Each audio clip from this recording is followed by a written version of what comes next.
지금부터 더불어민주당 전남도당 4.15 총선평가 전남 유권자의 선택과 과제라는 주제의 총선평가회를 당원 동지 여러분의 힘찬 박수로 시작하겠습니다. 안녕하십니까. 토론회 사회를 맡은 저는 전라남도의회 조평원입니다. 인사드리겠습니다. 오늘 참석해주신 주요 예비를 소개해드리겠습니다. 바쁜 일정에도 불구하고 본 토론회에 참석하기 위해 먼 길 마다하지 않고 참석해주신 주요 내빈 그리고 토론에 참석해주신 좌장, 발표자, 지정 토론자를 소개해드리겠습니다. 한 분 한 분 소개할 때마다 큰 박수로 환영해 주시기 바랍니다. 먼저 4.15 총선을 승리로 이끌고 전남 40만 전남당원을 이끌고 계시는 서삼석 전남도당 위원장님 참석하셨습니다.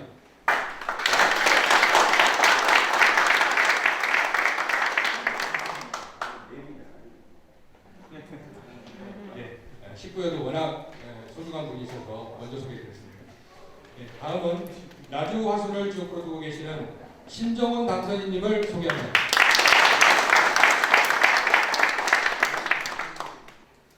자, 이어서 토론회 사회를 맡아주실 좌장을 소개하겠습니다. 전남도당 선출직 공직자평가위원장이십니다. 동신대학교 경찰행정학과 조만영 교수님을 소개합니다. 오늘 발제를 맡아주실 목포대학교 정치언론홍보학과 하상복 교수님을 소개하겠습니다. 이어서 지원 토론자를 소개해드리겠습니다. 익산지방국도관리청장을 역임하시고 이번 총선에서 호남 공약을 전담하신 김철호 민주당 정책위 국회의원님을 소개합니다. 다음 우리 전남도당 상임수석 부위원장이자 전남도의회 보건복지환경위원장이신 전경선 의원님을 소개합니다. 다음은 여수시의회 백인숙 의원님을 소개합니다. 이어서 무등일보 고철원 차장님을 소개합니다. 네, 전남도당 박현숙 여성위원장님을 소개해드리겠습니다. 네, 마지막으로 소개해드릴 분들은 가장 큰 박수를 서로 주셨으면 좋겠습니다. 마지막 총선 승리 1등 공신입니다. 지역위원회 사무국장님 그리고 연락소장님들 참석하셨습니다.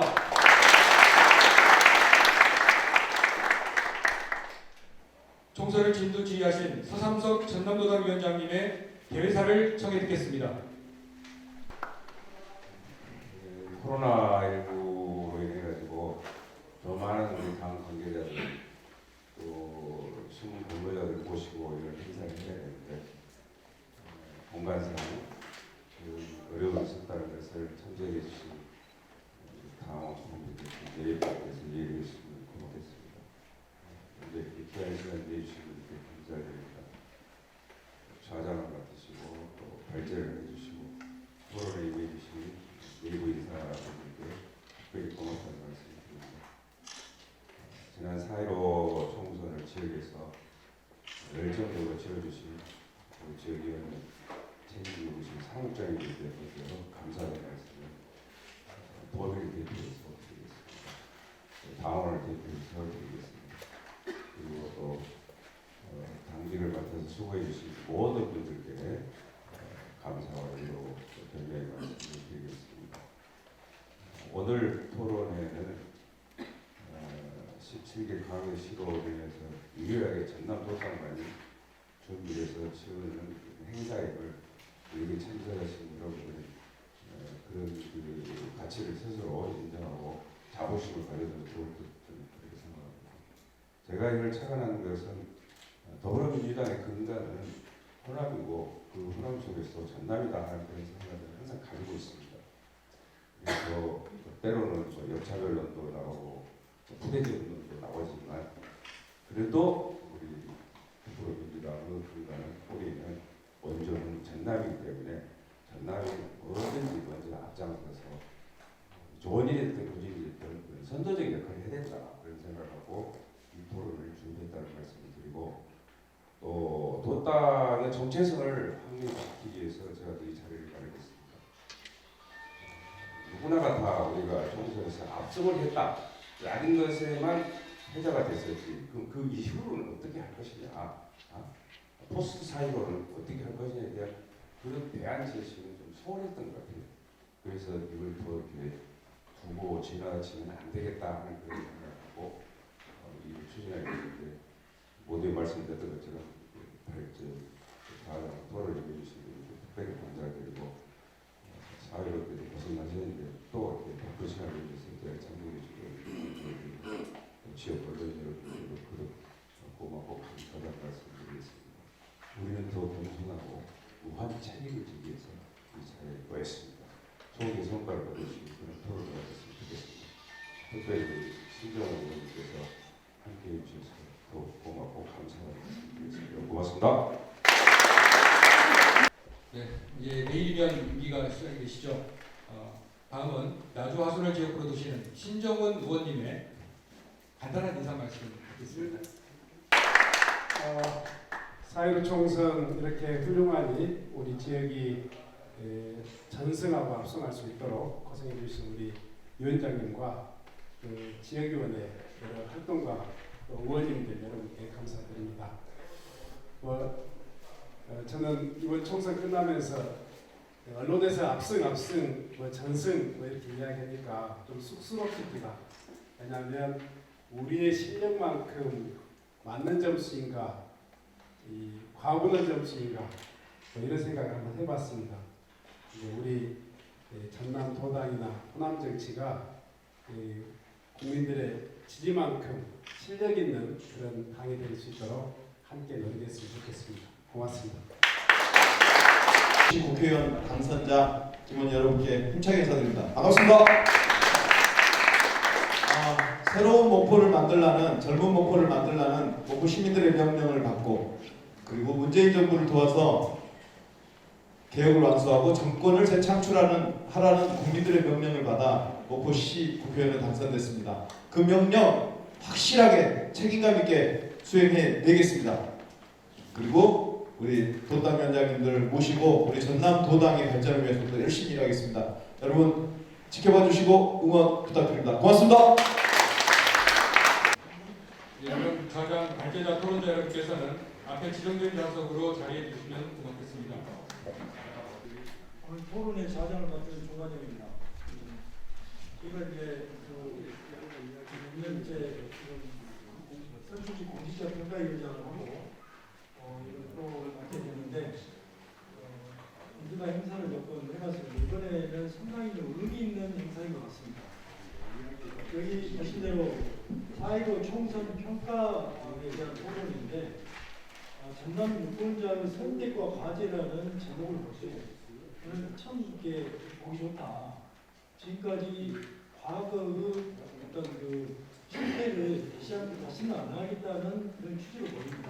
그래서 전남 유권자가 선택을 압도적으로 했는데 아까 위원님 말씀대로 과연 그것이 이쪽 그 지역민들이 정확히 점수를 준 것이냐라고 하는 걱정을 달고 앞으로 그러기 위해서 그 점수에 부응하라는 뜻으로 그런 과제를 갖고 발표하고 토론에서 그걸 보충해 내려고 하신 것 같습니다. 그래서 여기서 들어보고 듣고 나아가는 의미에서 오늘 그 자리 만들어 봤습니다. 오늘 평가 토론 진행은 우선 10개 지역위원회 발표를 먼저 듣고 하상복 교수님의 주제 발표 그리고 4분의 지정 토론자의 토론 그다음에 마지막으로 플로어 질문을 받고 답변을 하는 순서로 하겠습니다. 먼저 5분씩 10개 지역위원회 발표를 듣도록 하겠습니다.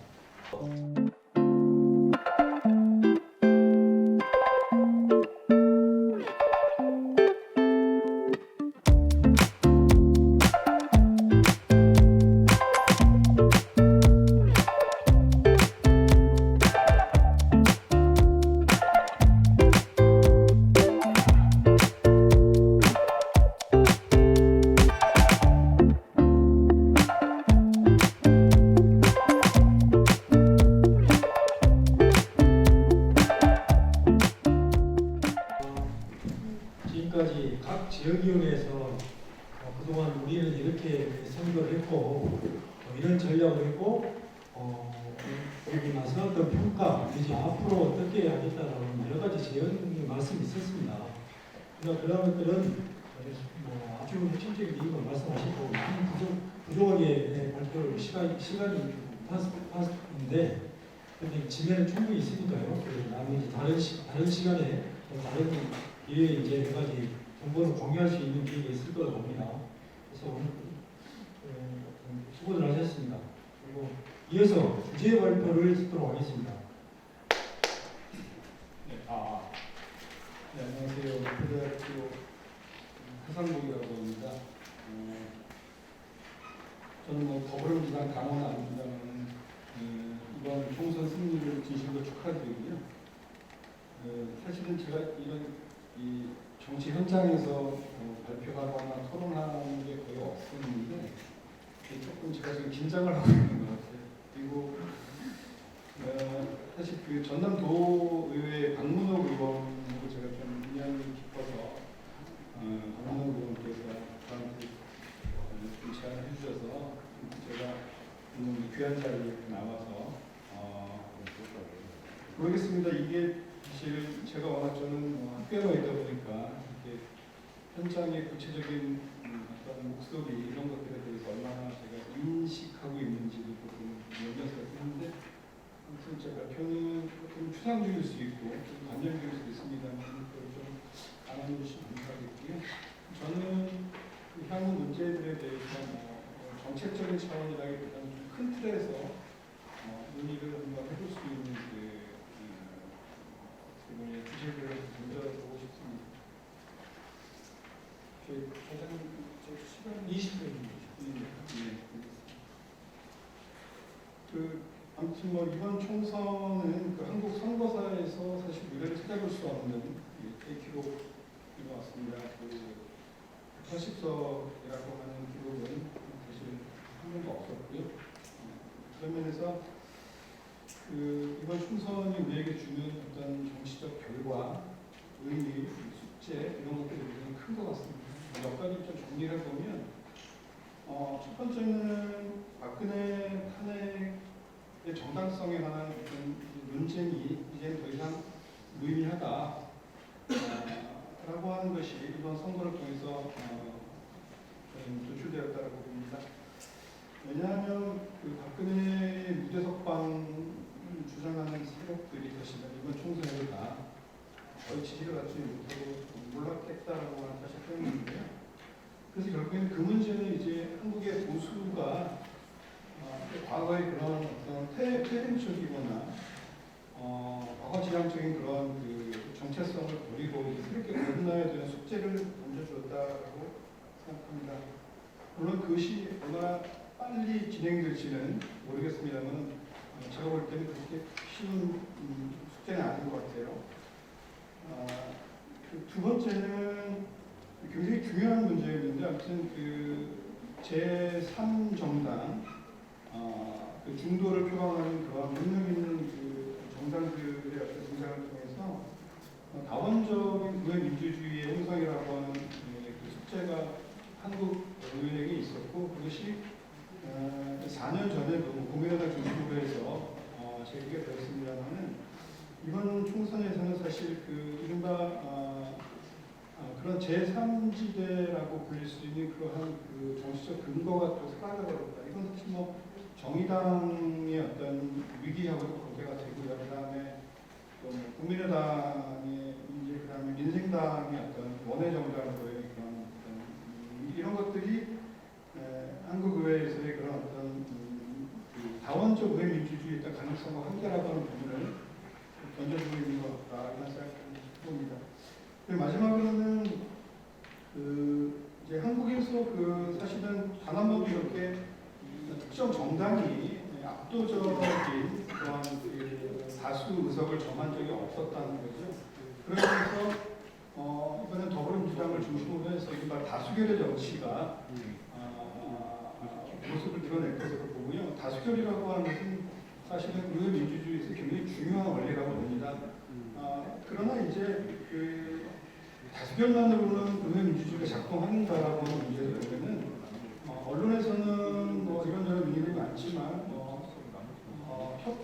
수결이라든가 또는 뭐 정치적 연합과 같은 그러한 부분도 굉장히 중요하고 그래서 다수결이라고 하는 것을 중심으로 해서 이른바 어떠한 의민주주의를 더불어민주당이 만들어가고 그것이 향후 한국 정치에서 한국 의회에서의 어떠한 모델을 만들어낼 수 있을 것인가 이게 또 하나의 숙제로 남는다라고 저는 생각해 봤습니다. 그래서 아무튼 이번 총선은 한국 그 선거사에서 굉장히 중요한 중대 선거의 또 하나로 기록이 될 것 같다라고 말씀을 드리면서 두 번째 주제로 넘어가겠습니다. 이번 총선의 이러한 결과는 여러 요인들이 있는데 전라남도 지역이 더불어민주당에 보낸 절대적 지지가 그와 같은 정치적 결과를 만들어내는데 아주 결정적인 기여를 했다라고 볼 수 있을 것 같습니다. 자세한 얘기는 제가 드리지 않겠습니다만은 아무튼 뭐 전 지역구에서 더불어민주당이 승리를 했고요. 그다음에 비례대표 지지에서도 굉장히 높은 그런 60%가 넘는 그 지지를 보냈습니다. 그리고 이제 뭐 열린민주당이나 지지까지 합치면은 70%에 육박하는 수준이고요. 그리고 이제 우리가 지역구 선거 관련해서 보면은 사실 10석 중에서 6석이 이제 초선 후보들께서 당선이 되셨다라고 하는 사실인데 그 부분을 이제 우리가 그 더불어민주당의 어떤 지지와 연결시킬 수 있는 부분인 것 같고요. 그리고 또 하나 주목할 부분은 이제 국민의당에 대한 4년 전의 지지를 완전히 철회하고 더불어민주당에 대한 지지를 보냈다라고 하는 사실인데 그래서 외부에서는 이러한 투표 결과에 대해서 맹목적 투표다. 또한 또 지역주의 투표가 살아나는 거 아니냐라고 하는 비판을 받을 만한 상황이라고 볼 수도 있는데 그걸 감수하면서까지 이렇게 정반대의 어떤 지지세를 보낸 것이 어떤 의미인가라고 하는 걸 좀 봐야 될 것 같고요. 그러나 저는 이 문제가 사실 여기 그 김원희 후보께서도 와 계시지만 박지원이라고 하는 사실 전라남도 쪽에서 봤을 때는 굉장히 상징성이 높은 후보를 밀어냈다라고 하는 사실이 이걸 지역 투표를 보기엔 좀 어렵다라고 저는 생각을 좀 합니다. 또 이제 그 사실은 전체 투표율에서도 봤을 때 굉장히 높고요. 특히 이제 그 사전 투표율에서는 전국에서 최고로 높은 그 기록을 했습니다. 그리고 그거는 지난 20대 총선을 비교해 봤을 때도 굉장히 기대 가까이 높은 사전 투표를 보였다라고 하는 거죠. 결국 보면은 이번 총선에서 전라남도 지역이 유권자가 이렇게 더불어민주당을 향해서 정치적 의지, 열정 이런 것을 보낸 의미를 우리는 어떻게 봐야 된다라고 생각을 해보는데요.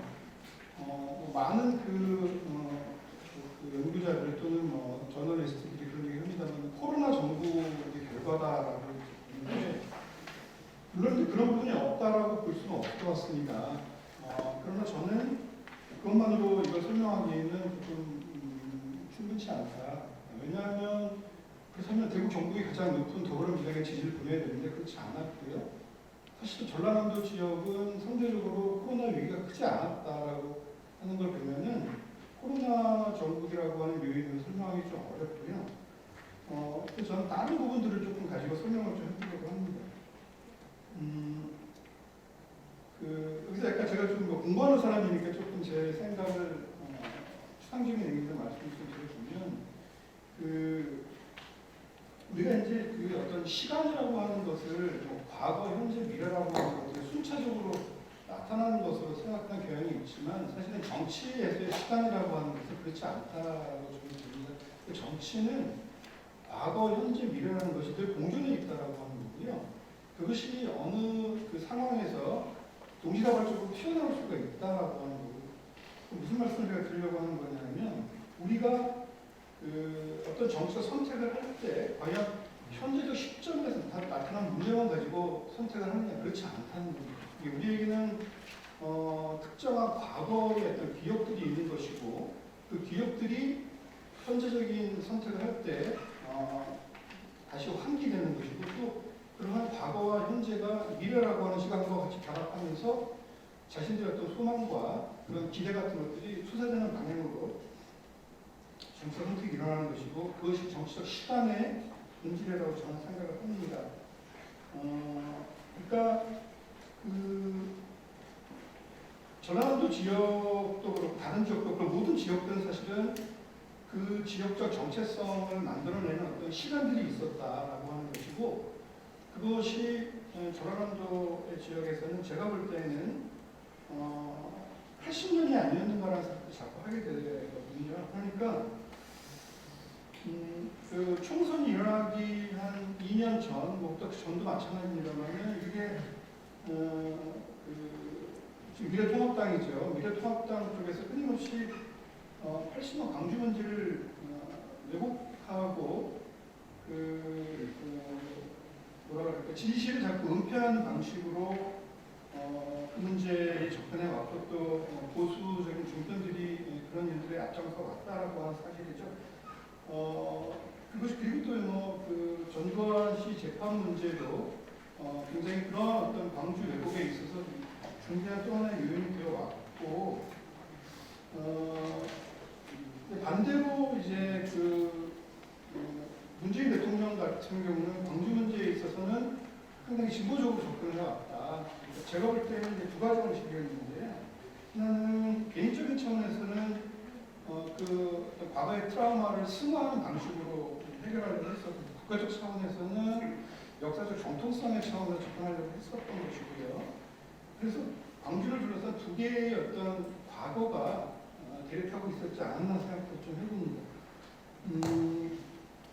결국에는 80년 광주는 더 이상 정치적 쟁점이 되어서는 안 되었어야 됐었는데 불행하게도 이번 선거에서 중요한 이슈로 등장을 했었고 그래서 전라남도 유권자의 정치적 감성에서는 코로나 문제도 있었지만 80년의 그 과거가 여전히 중대한 어떤 분노와 또 진실과 열망의 어떤 계기가 되지 않았나 생각을 합니다.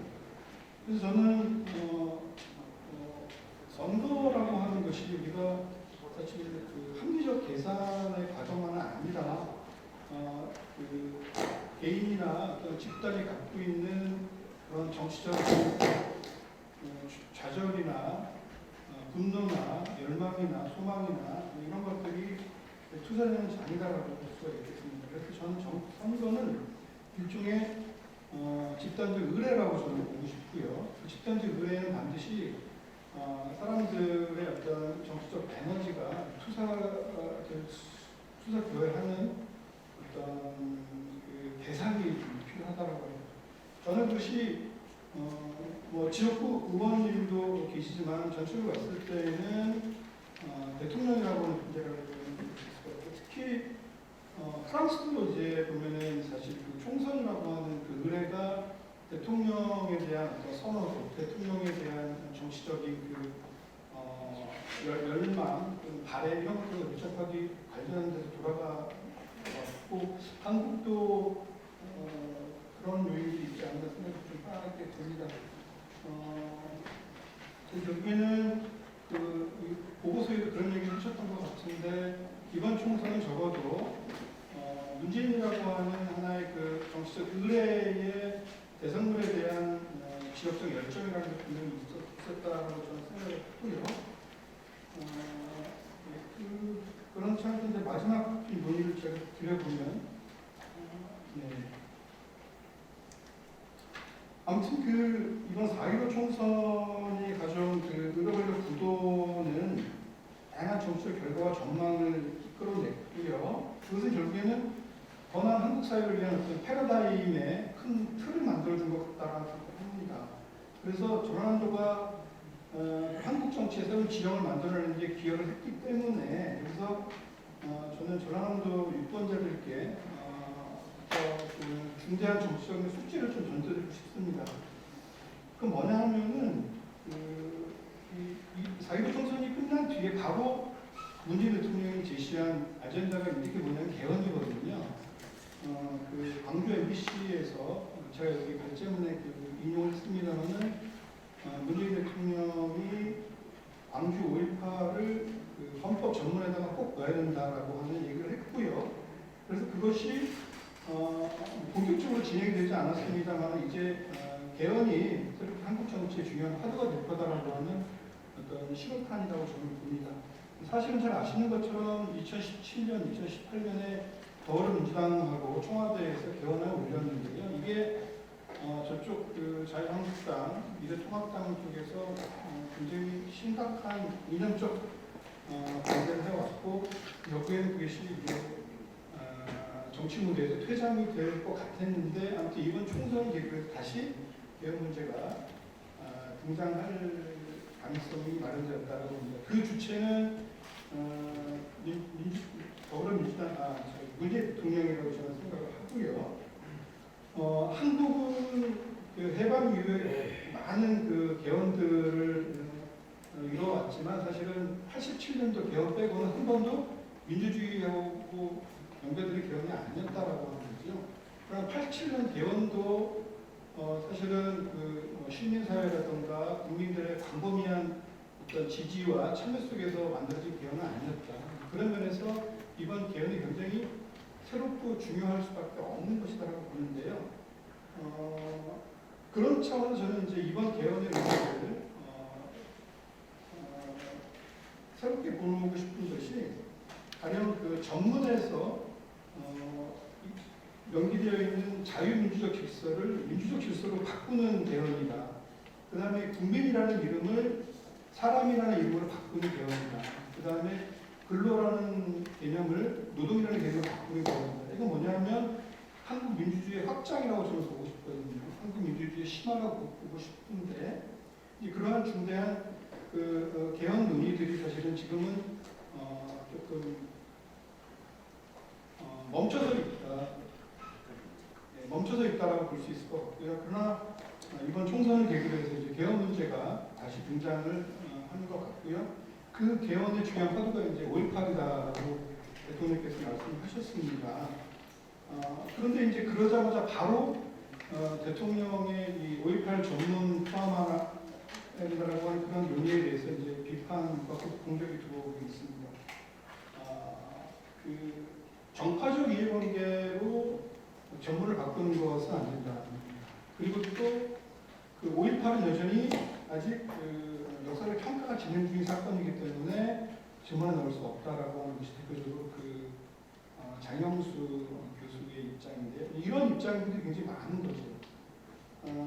그럴 때 이제 지금 더불어민주당과 대통령이 개헌하는 명백하다는 겁니다. 한국 민주주의를 확장해야 되고 심화해야 된다고 하는 것이고요. 그러면서 5.18을 헌법 전문에 포함하는 것은 한국 민주주의 확장에 굉장히 중요한 의미를 갖는다라고 하는 것이고 거기서 이제 5.18이라고 하는 문제는 지역적 문제가 아니라 보편적인 문제, 보편적 인권과 민주주의 문제로 저는 전환이 될 가능성을 갖는다라고 합니다.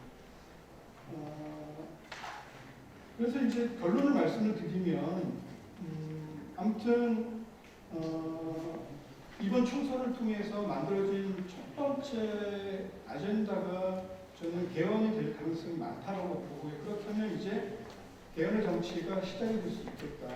그러나 지금과 같은 정치 구도에서 봤을 때 개헌 문제는 그렇게 쉽게 이루어질 것 같지는 않다는 겁니다. 굉장히 많은 반대가 있을 거고요. 그랬을 때 그러면 전략적 유권자들은 이제 유권자의 위치를 넘어서서 이제 개헌 문제를 포함한 한국 사회의 그 새로운 패러다임을 만들어가는 정치적 의제를 밀어가는데 이제 주의 정치적 주체가 되어야 되지 않겠는가 그런 생각이 고맙습니다. 네, 다음으로는 지정 토론자 토론 시간인데요. 보통 경우는 발제를 하시고 그 발표에 대한 내용을 가지고 토론하시는데 오늘은 토론이라기보다는 오히려 새로운 주제들의 발표를 각 부분에서 전문가이신 분들이 발표를 하시게 되어 있습니다. 그래서 반갑습니다. 제가 이 자리에 온 것은 사실은 중앙당의 정책위 수석 전문위원으로 근무를 하는데 우리가 전체 우리 전국 단위의 공약을 수립하고 해야 하는 업무입니다만 특정의 전남 지역에 대한 공약 내지는 선거 결과에 대한 평가회 때 이 자리에 참석하는 것에 대해서 좀 의아하실 분이 있어서 잠깐 좀 소개를 하겠습니다. 제가 김보진 우리 실장께서 오늘 이런 행사가 있다고 전화가 와서 좋다. 모든 일 제게 두고 이제 참석하겠다 말씀드렸습니다.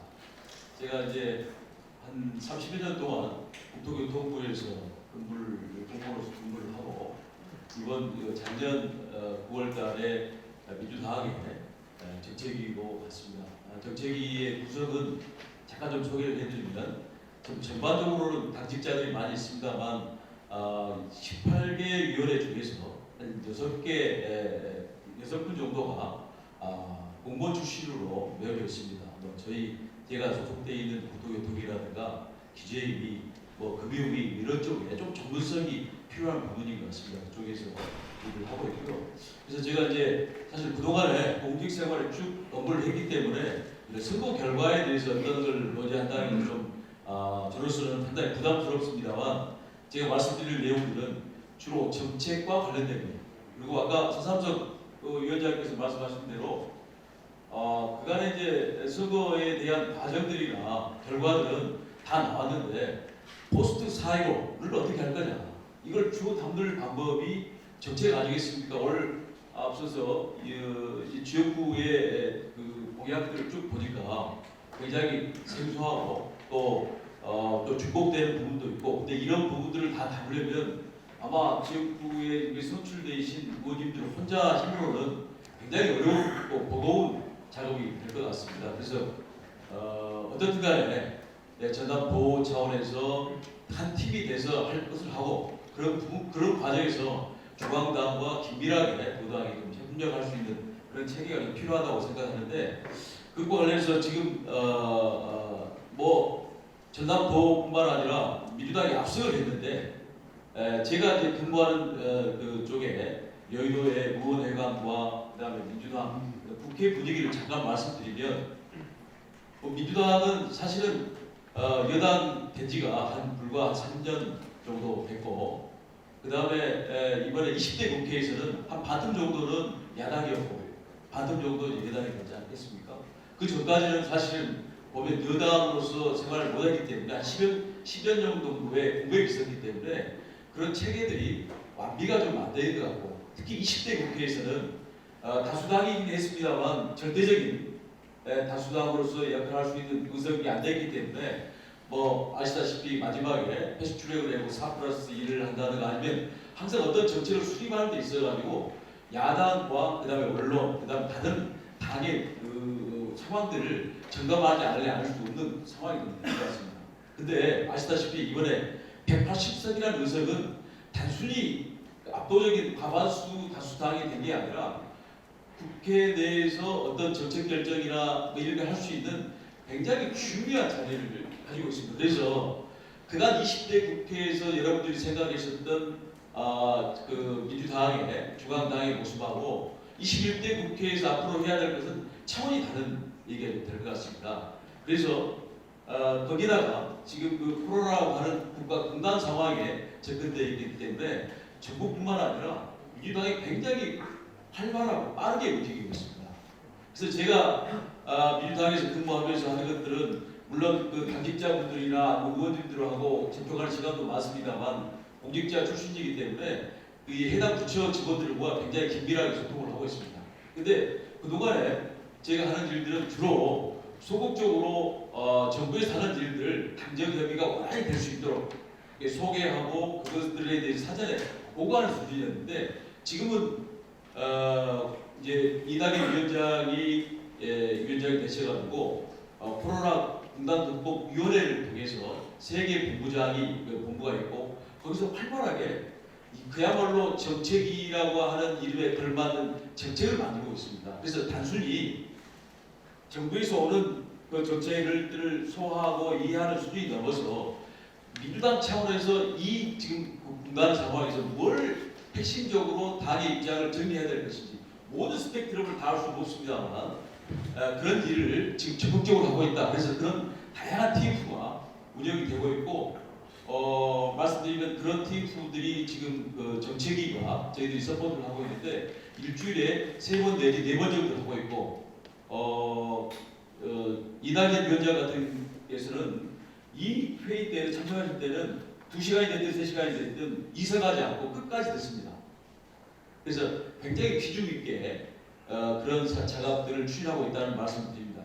그래서 제가 이제 이 말씀을 드리는 이유는 뭐냐면 제가 이제 이 정책위에 들어와서 첫 번째로 한 일이 있는데 제가 여기 들어오기 전에 익산국도관리청장을 했습니다. 그래서 우리 특히 서남해안 지역의 해상교량이라든가 도로 SOC 사업에 대해서 한 2년 동안 현장을 쭉 다니면서 추진을 했었는데 마지막에 아시다시피 에타면제 사업을 해가지고 해상교량만 전남도에서 2개 해상교량 사업을 추가로 지금 하고 있는데 그게 한 사업비가 1조 정도 됩니다.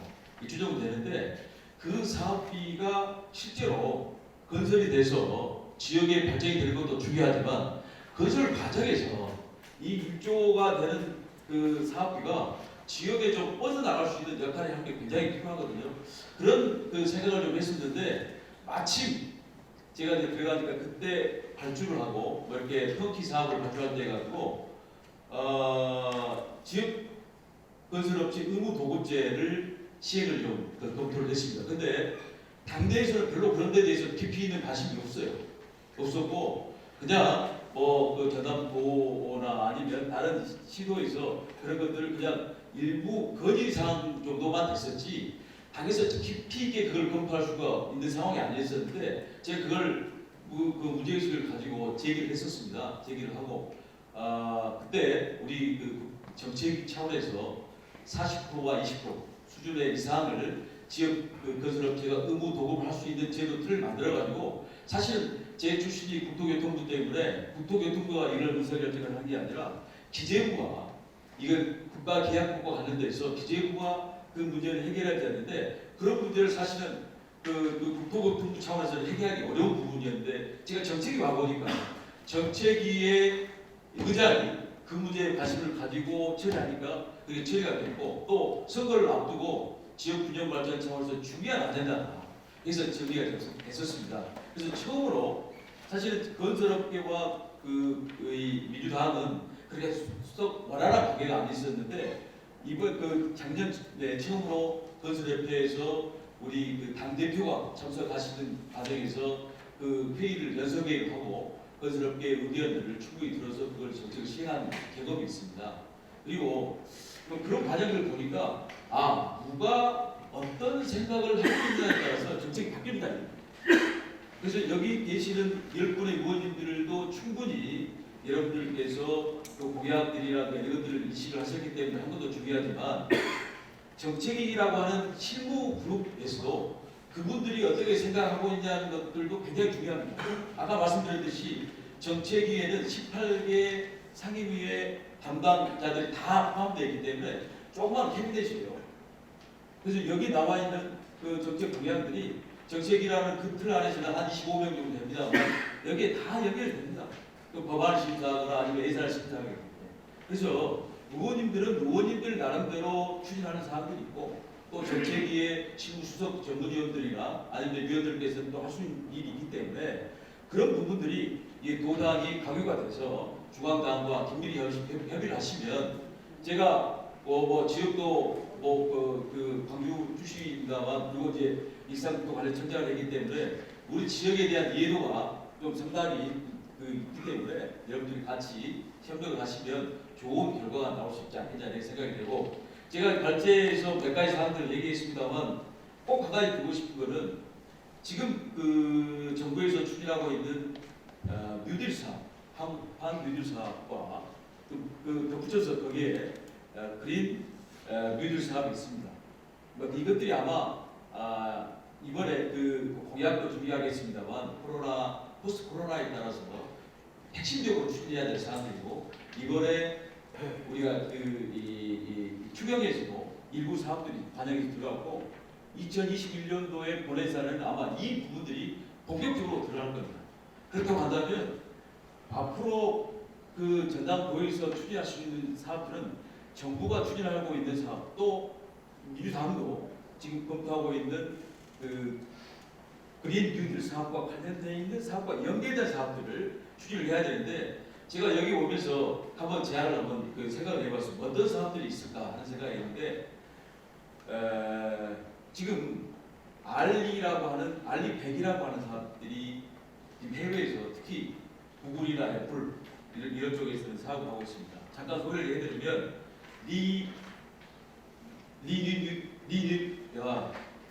리뉴얼 에너지라고 해가지고 100% 신재생 에너지를 쓰는 사업의 상품들을 쓰는 거예요. 그러니까 애플은 지금 어떤 과정이냐면 100% 알리100 사업들을 추진하고 있는데 지금 그 서남 해안권에 여기가 보면 태양광과 앞으로 이 풍력 발전이 가장 전국적으로 1위 아닙니까? 그러면 거기에 앞으로 유통기업 해외에 이런 우리나라 기업들을 국내에 유치하는데 그런 유치하는 기업들이 그냥 일반적인 기업이 아니라 알리100, 그러니까 100% 신재생 에너지로 제품을 생산할 수 있는 그런 기업의 제품들을 여기서 이 서남 해안권에 기업들 유치하고 한다면 그런 부분들에서 꼭 정부가 해야 될, 또 민주당이 해야 될, 도당에서 해야 될 이런 것들이 여기에 있는데 이런 부분에서는 좀 특화대가 될 수 있지 않겠느냐는 생각이 들었습니다. 그래서 이런 부분들 한번 같이 검토를 해보시면 저희들도 제가 이들 정책위에서도 그런 부분에 대해서 소중한 참고가 될 수 있도록 하겠습니다. 네, 감사합니다.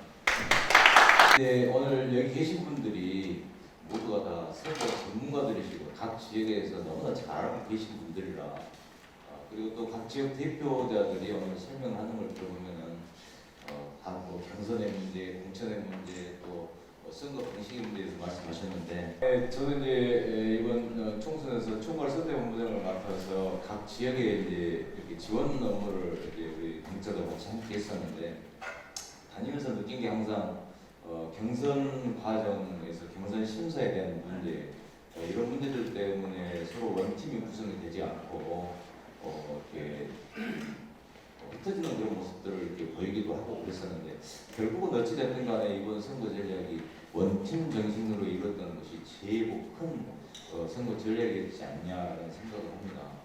그중에는 치열한 경선 과정에서 이렇게 조금 반발하는 그런 지점도 있었지만 그래도 어찌됐든 간에 원팀 정신이 최고의 선거 전략이지 않나라는 생각이 듭니다.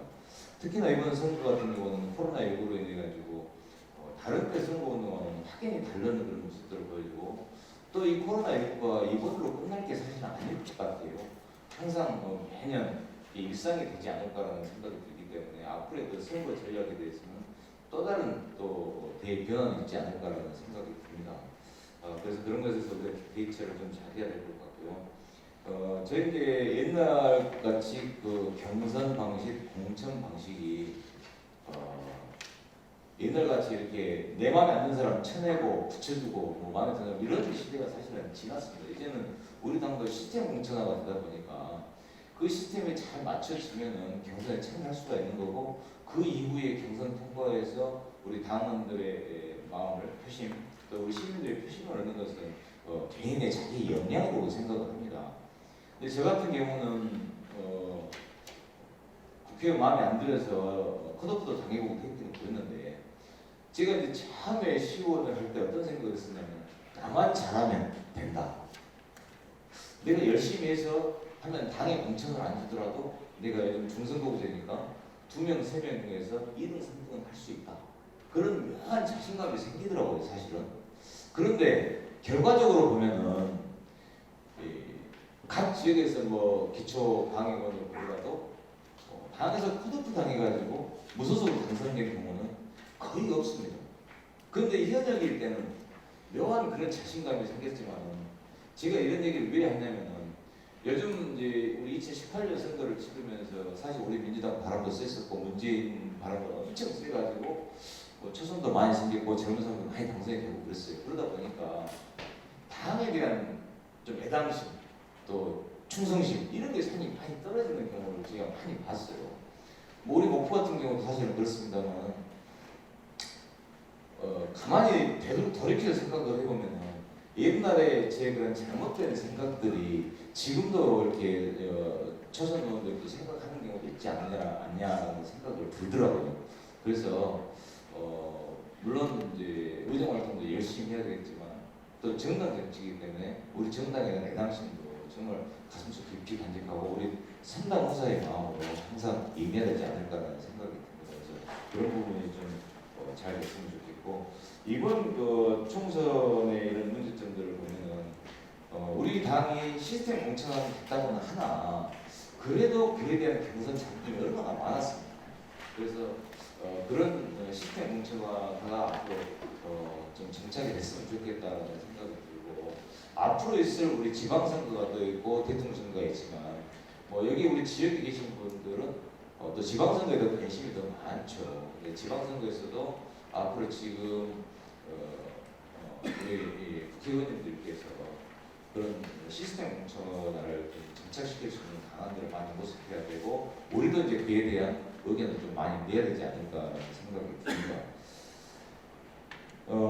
이번에도 이제 그 순천 곡성 구례 갑 지역에 보면은 선거구 획정 문제로 이래가지고 최종까지 또 전략 공천까지 해가지고 거기에 얼마나 말씀도 많았고 또 이제 그 탈락된 분들에 대한 그런 반발이 얼마나 심했습니까? 그런데 그러한 선거구 획정이 이 다음 지방선거에서도 마찬가지더라고요. 매년 선거 때마다 선거구 획정이 최종 마지막에 되다 보니까 열심히 지역구에 활동했던 지역은 다른 지역구가 되고 지금 내 지역구는 잘 모르는 파악을 못하는 지역이 내 지역구가 되는 경우도 여태까지 많이 있었지 않습니까? 이런 부분들이 좀 조기에 빨리 좀 정리가 돼서 선거 준비가 잘 될 수 있었으면 좋겠다라는 생각이 들고 그리고 또 이제 그 경선 방식에 있어서도 뭐 경선 방식이 자꾸 바뀌긴 하지만 지금 현재로서는 국회의원, 시장 군수 이런 경우는 권리당원 50%, 시민에서 50%, 그다음에 당의 기초의원은 권리당원 100%로 하다 보니까 또 어떤 사람들은 이게 어떤 식으로 이용이 되냐면은 내 의정활동 대충 해도 된다. 지역구 주민들 대충 바라봐도 된다. 이런 생각을 또 가질 수가 있겠다라는 그런 단점이 좀 있더라고요. 그래서 이런 부분도 광해 기초의원 같은 경우도 앞으로는 권리당원 50%, 또 시민여서 50% 해가지고 지역에서도 정말 열심히 하고 정말 한 표 한 표가 소중하다는 걸 좀 느끼게 해줘야 되지 않을까라는 그런 생각이 듭니다. 그래서 이런 부분들이 앞으로 20대 국회 들어서 좀 반영이 돼가지고 앞으로 지방선거에서 좀 반영될 수 있었으면 좋지 않겠느냐라는 생각을 합니다. 저도 이제 그 2014년도 선거에 도의원을 처음 출마해가지고 그때 당시에는 박지원 의원이 여기 민주당의 지역위원장이었는데 사실 제가 많이 찍혔어요. 좀 대드다가 그래서 그때 당시 이 장소에서 제가 공천 심사를 받았었는데 저 혼자 두고 국회의원들도 기자사 같으신 분들이 다 계시더라고요. 그래서 다음 일정 늦게 냈다 해가지고 컷오프를 시키더라고요. 당시 지금도 뭐 당기 밀린 사람들도 그때도 또 얘기하고 그러는데 뭐 세금 좀 늦게 낸다고 그래서 우리나라 국민이 아니지 않습니까? 그래서 권한 권리를 줘야 되는데 그런 걸 안 주다 보니까 그런 반발도 생겼는데 그때 당시에 제가 무소속 나와가지고 제가 7표 차로 떨어졌습니다. 저는 떨어질 걸 생각도 사실은 못했어요. 근데 그건 뭐냐면은 당에 대한 당심에 대한 우리 시민들의 판단이 저희들이 아무리 열심히 해도 집안에 계속 있는 사람들, 활동하지 않는 사람들은 이 사람이 정말 좋은 놈인지 나쁜 놈인지 잘한 사람이 못한 사람이 사실은 모르는 경우가 사실 많거든요. 그러다 보니까 당의 공천을 믿고 시민들이 표를 주는 거기 때문에 그러다 보니까 그런 상황이 생기긴 하더라고요. 그래서 우리 이제 모두가 이번에 총선 때 문제점에 있는 것들을 좀 우리가 다시 한번 돌아보면서 다음 대통령 선거, 지방선거를 준비하는 그런 시기가 됐으면 좋겠습니다. 뭐 하고 싶은 얘기는 좀 많이 있는데 자꾸 뒤에서 눈치도 좀 하고 우리 사장님께서도 살짝 옆을 쳐다보면서 자 얘기 마무리하겠습니다. 감사합니다. 반갑습니다. 저는 여수시의 환경복지위원장과 여수각지역위원회 사무국장을 맡고 있고 또 시민의 목소리를 대변하기 위해 노력해왔고 시민에게 힘이 되는 내일을 만들기 위해서 최선을 다하고 있습니다. 먼저 코로나19 전국 속에서 정말 침착하고 차분하게 성공적으로 총선을 치러내는 전 세계로부터 찬사를 받았습니다. 그리고 66.1%라는 투표율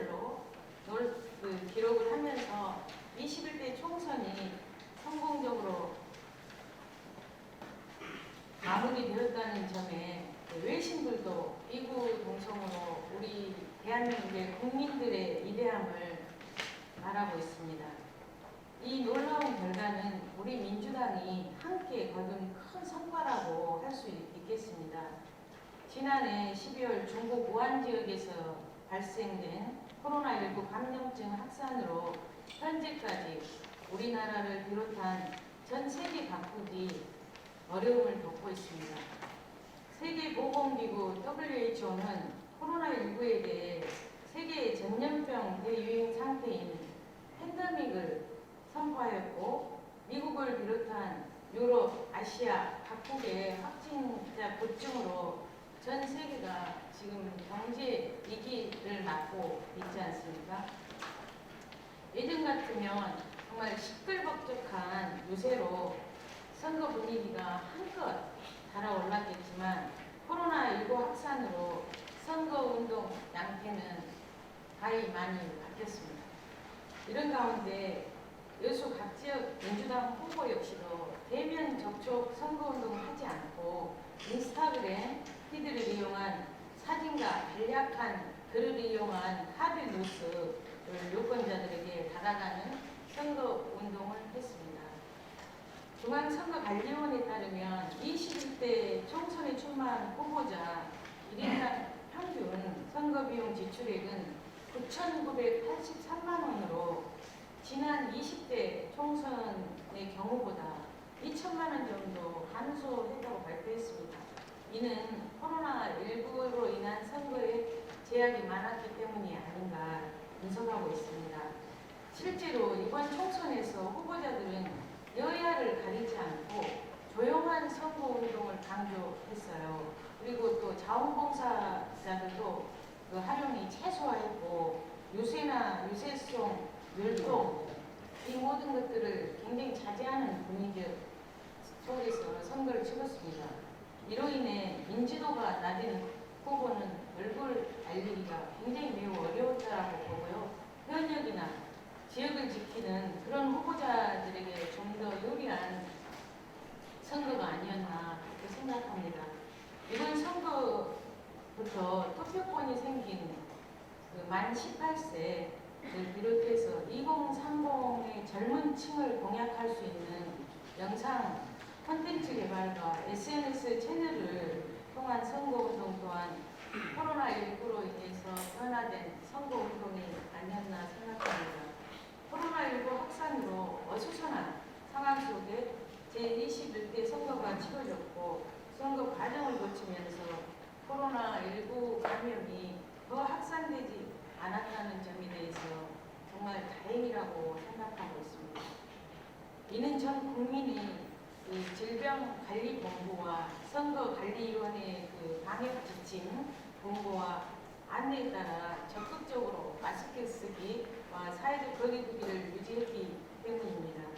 제가 만난 유권자께서는 후보자들의 공약이나 이런 부분들은 다른 매체나 유인물로 이렇게 접할 수 있었기 때문에 그동안 그 과거에 그 시끄러웠던 그런 선거 운동보다는 좀 코로나19 전국에서 치러진 시끄럽지 않고 조용한 선거 운동이 더 나았다고 저희들한테 이야기했습니다. 우리나라가 이번 코로나19 바이러스 감염 확산 방지 국면을 보면 감히 세계 최고 수준이라고 말할 수 있습니다.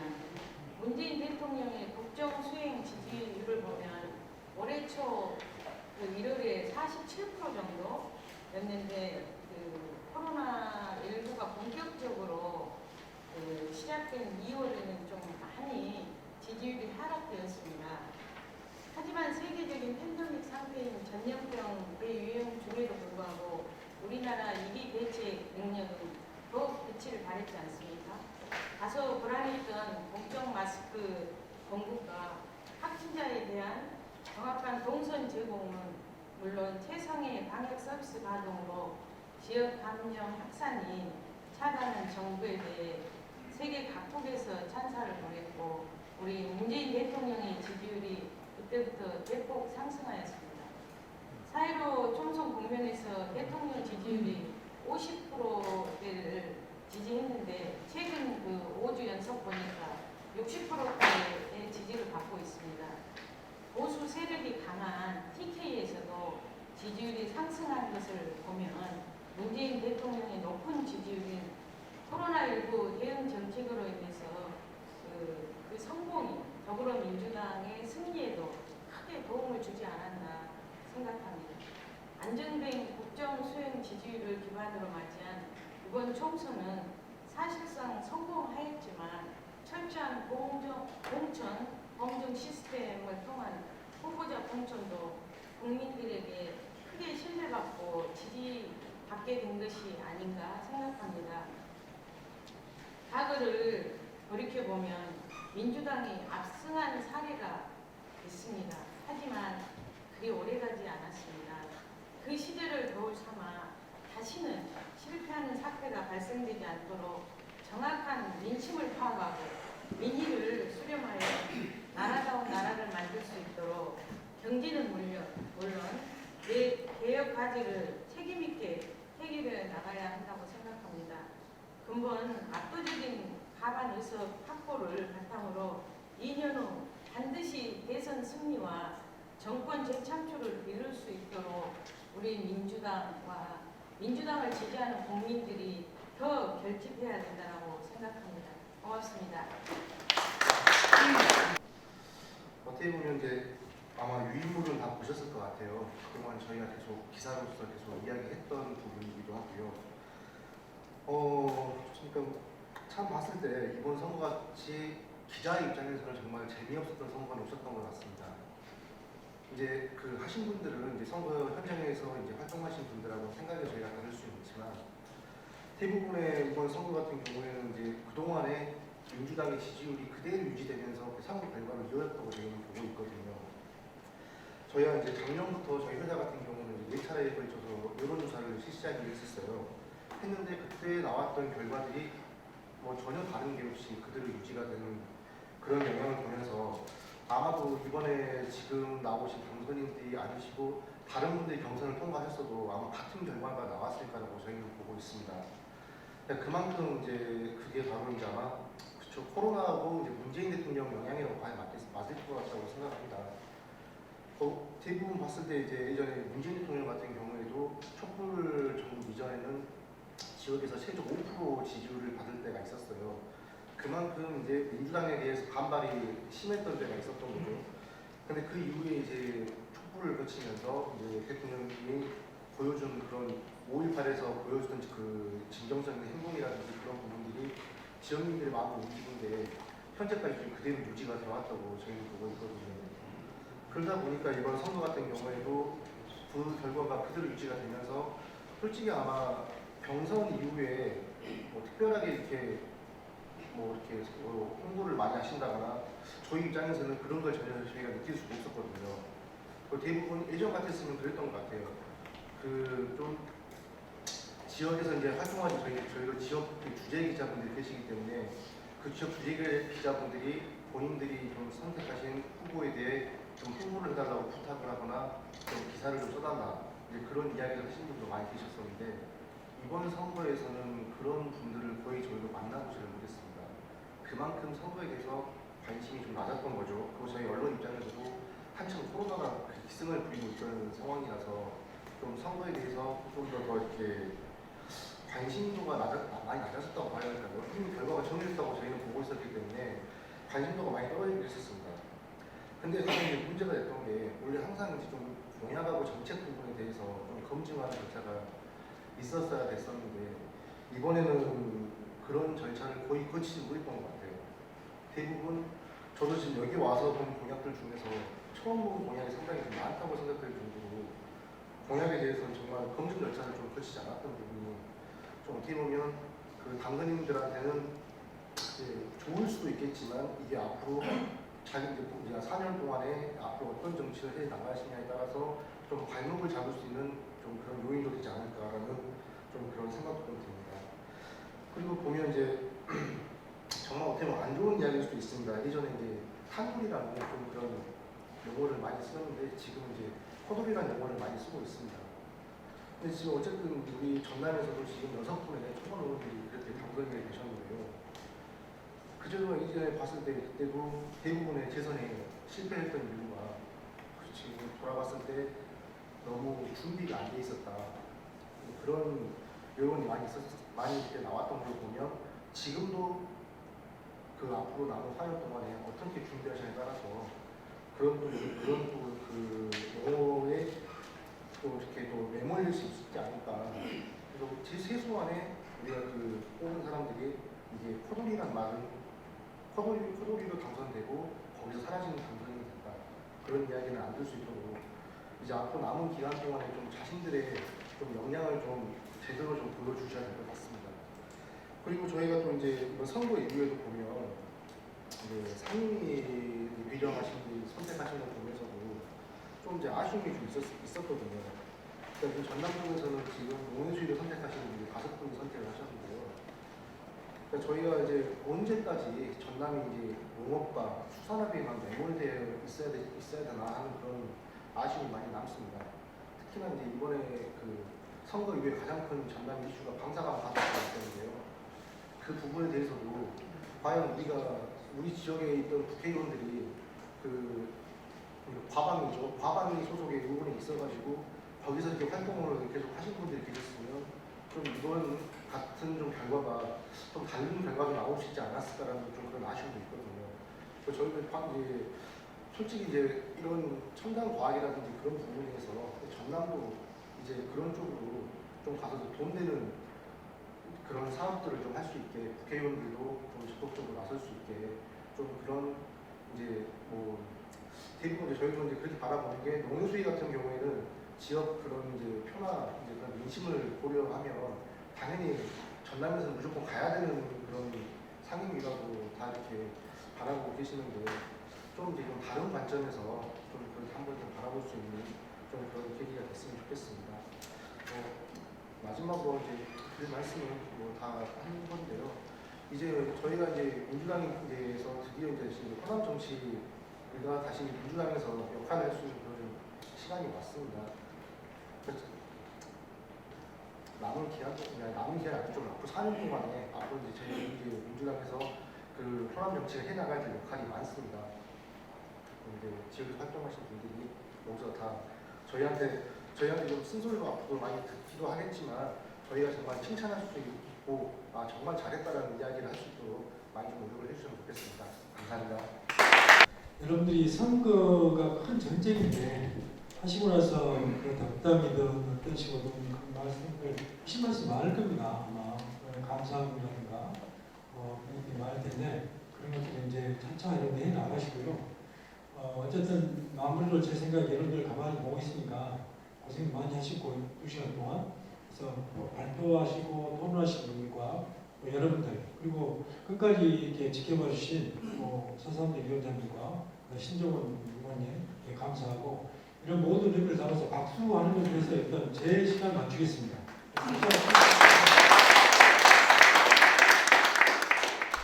네, 조원영 차장님 그리고 하상복 발제장님 네 분의 토론자님 그리고 끝까지 경청해 주신 우리 당원 동지 여러분 모두 수고 많으셨습니다.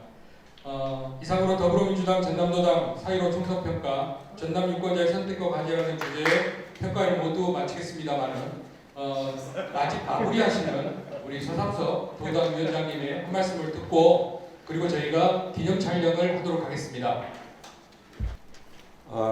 여러분 모두 긴 시간 함께 해주셔서 감사합니다. 우리 프로에 계신 분들은 자장하시고 발제하시고 토론해 주시면 이렇게 큰 박수 한번 드립니다.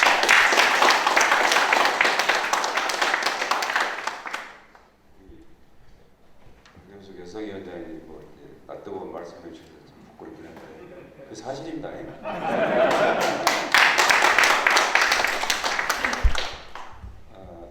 제가 우리 당선자 10명을 홍보를 해드렸는데 꼭 오셔야 된다는 말씀을 못 드렸어요. 바쁘신 분이니까 그분들이 오셔가지고 다 같이 공유를 좋았을 텐데 그런 것이고 또 그런 면에 있어서는 계신 분들께 죄송하다고 말씀드리겠습니다. 대신 오늘 오후 5시 전에